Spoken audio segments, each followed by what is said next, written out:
Welcome to మెగా9 TV. India తమకు మిత్రదేశమే అని చెబుతూనే ఇన్నాళ్ళు పొరుగున ఉన్న బంగ్లాదేశ్ మనకు అత్యంత సన్నిహిత మిత్రదేశమని భావించాం. కానీ ఇప్పుడు అక్కడి రాజకీయ పరిణామాలు మారాయి. ఆ దేశమే ఇండియా గుండెల్లో గుణపం దించేలా ఒక అతిపెద్ద మాస్టర్ స్కెచ్ వేసింది. దశాబ్దాలుగా ఇండియా బంగ్లాదేశ్ మధ్య నలుగుతున్న తీస్తా నది జలాల వివాదం ఇప్పుడు ఒక గ్లోబల్ సెక్యూరిటీ థ్రెట్గా మారిపోయింది.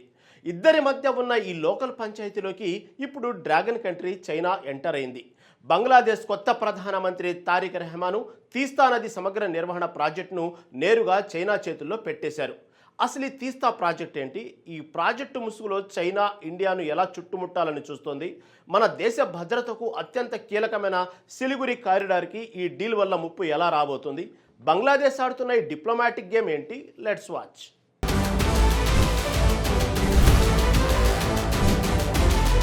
తీస్తా నది సిక్కిం హిమాలయాల్లో పుట్టి పశ్చిమ బెంగాల్ గుండా ప్రవహించి బంగ్లాదేశ్లో కలుస్తుంది.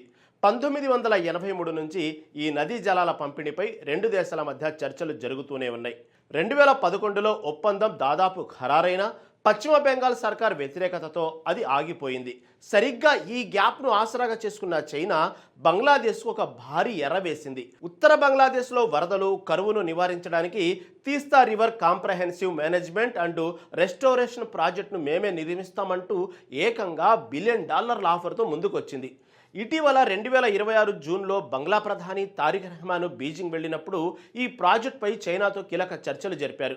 నదిలో 140 మిలియన్ క్యూబిక్ మీటర్ల పూడికతీత, 100 కిలోమీటర్లకు పైగా కరకట్టల నిర్మాణం, రోడ్ల అభివృద్ధి పేరుతో చైనా వేసిన ఈ వల చూసి ఇప్పుడు న్యూఢిల్లీ ఉలిక్కిపడింది.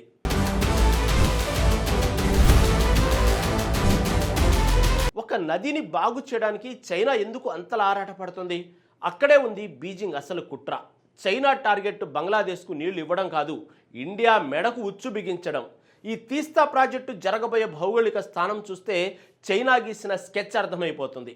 తీస్తా ప్రాజెక్టు జరగబోయే ఉత్తర బంగ్లాదేశ్ ప్రాంతం ఇండియా భద్రతకు గుండెకాలాంటి సిలిగురి కారిడార్కు కేవలం కొన్ని కిలోమీటర్ల దూరంలోనే ఉంది. చికెన్ స్నెక్గా పిలిచే ఈ సిలిగురి కారిడారు ఇండియా మెయిన్ ల్యాండ్ను ఈశాన్య రాష్ట్రాలతో కలిపే కేవలం 22 కిలోమీటర్ల ఇరుకైన భూభాగం. ఇప్పుడు తీస్తా ప్రాజెక్టు పేరుతో చైనా ఇంజనీర్లు, టెక్నీషియన్లు, సైనిక నిపుణులు మన బోర్డర్ దగ్గరకు వచ్చి దర్జాగా తిష్టవేశారు. ప్రాజెక్టు ముసుగులో వారు ఇండియా సైనిక కదలికలపై నిఘా పెట్టడం గ్యారంటీ. రేపు పొద్దున యుద్ధం లాంటి పరిస్థితి వస్తే చైనా ఈ ప్రాజెక్టు స్థావరం నుంచి సిలిగురి కారిడార్ను కట్ చేసి ఈశాన్య భారతాన్ని దేశం నుంచి విడిదేసే ప్రమాదం ఉందని మన రక్షణ నిపుణులు తీవ్రంగా ఆందోళన చెందుతున్నారు.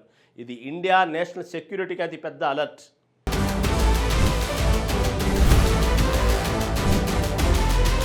మరి ఈ విషయం బంగ్లాదేశ్కు తెలియదా? ఇండియా కన్సర్న్స్ను పట్టించుకోకుండా ఎందుకు చైనా వైపు మొగ్గు చూపుతుంది? ఇక్కడే బంగ్లాదేశ్ జలవనరుల శాఖ మంత్రి చేసిన కామెంట్స్ ఇప్పుడు దౌత్య వర్గాల హాట్ టాపిక్గా మారాయి. వాళ్ళు ఆడుతున్న డబుల్ గేమ్ ఏంటి అంటే, ఒకవైపు డ్రాగన్తో చేతులు కలుపుతూనే మరోవైపు ఇండియా తమకు మిత్రదేశం అంటూ బంగ్లాదేశ్ కవరింగ్ ఇచ్చుకుంటోంది. తాజాగా ఢాకాలో జరిగిన ఒక సెమినార్లో బంగ్లాదేశ్ జలవనరుల శాఖ మంత్రి షాహిద్దున్ చౌదరి అని సంచలన వ్యాఖ్యలు చేశారు. ఇండియా తమకు ఫ్రెండ్ అని, అయితే ఒక స్నేహితుడు మరో స్నేహితుడి ప్రయోజనాలను కాపాడాలి అంటూ ఆయన ఇండియాకే హితవు పలికారు. తీస్తా ప్రాజెక్టు వల్ల ఇండియా బంగ్లా సంబంధాలు దెబ్బతినకూడదని చెబుతూనే ఉత్తర బంగ్లాదేశ్లోని 5 నుంచి 6 జిల్లాల ప్రజల ప్రాణాలు కాపాడేందుకు ఈ ప్రాజెక్ట్ ఆపే ప్రసక్తి లేదని ఆయన స్పష్టం చేశారు. ఏది ఏమైనా తీస్తా మాస్టర్ ప్లాన్ను ఎట్టి పరిస్థితుల్లోనూ అమలు చేస్తామని తేల్చి చెప్పారు. అంటే ఇండియా భద్రతా అభ్యంతరాలను బంగ్లాదేశ్ లైట్ తీసుకుంటుందని స్పష్టంగా అర్థమవుతుంది. నదీ జలాల వివాదాన్ని ఆసరాగా చేసుకుని చైనా మన ఇంటి పక్కనే బేస్ క్యాంప్ వేస్తుంది. ఒకప్పుడు మన సహాయంతో ఏర్పడిన బంగ్లాదేశ్ ఇప్పుడు మనకే షరతులు విధించే స్థాయికి, చైనా మద్దతుతో మనల్ని భయపెట్టే స్థాయికి వచ్చిందనమాట. ఈ వాటర్ వార్ మున్ముందు ఒక అతిపెద్ద జియో పొలిటికల్ భూకంపానికి దారి తీయబోతుంది. మరి ఈ చైనా మాస్టర్ స్కెచ్ను ఇండియా దౌత్యపరంగా ఎలా తిప్పికొడుతుందో చూడాలి.